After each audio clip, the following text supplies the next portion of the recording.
we're on earth together. Imagine if 5 guys were stuck on an island and 2 guys found a tree with mangoes and they collected 50 mangoes and they started eating, and the other 3 were looking at them, but there's only 5 of you on the island. Are you going to say, guys, you guys can die, we're going to be having these mangoes? It doesn't happen.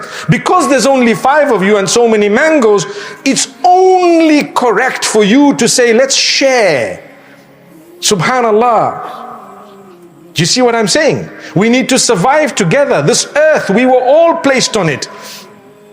Your right to existence on earth is equivalent to mine. It's equivalent to mine. What brought me on here is the same thing that brought you on here. Subhanallah. But man forgets. Because why? He's either wealthier, he's either healthier, he perhaps may be more good looking, he might have a better job, or she, or whatever else it may be. You might have a better scenario, you might have a slightly more luxurious life, and so what? You think you're bigger and you're better. Reach out to others.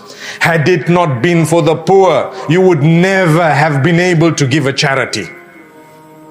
So be thankful Allah's kept a few people who are poor so that you can give.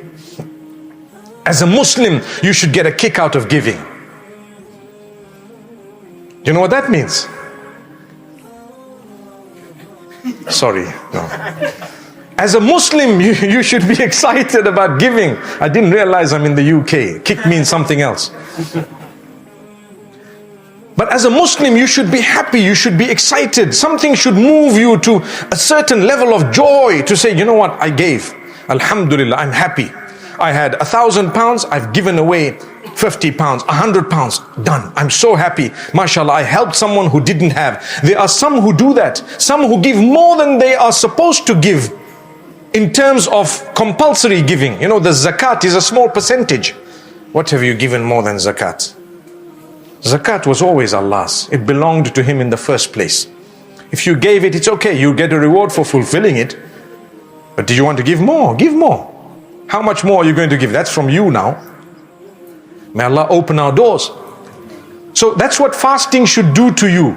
It makes you start thinking of others and people and reaching out to them. Muslims become compassionate. They start giving. They start, mashallah, thinking about people who don't have, the homeless, those who don't have food or drink.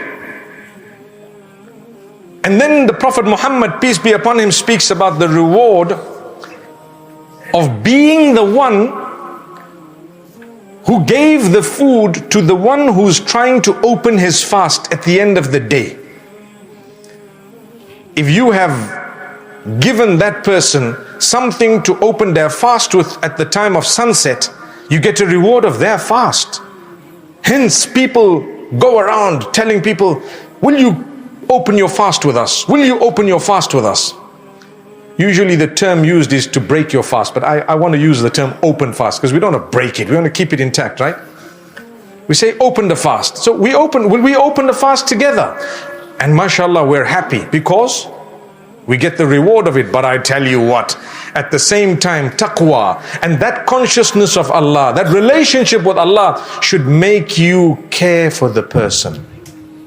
Care for one another. What's the point of feeding you but I hate you inside? I'm jealous of you. I'm envious of the fact that you have something I don't have. For what? Allah gave you, didn't He? Allah's provided for you, didn't He?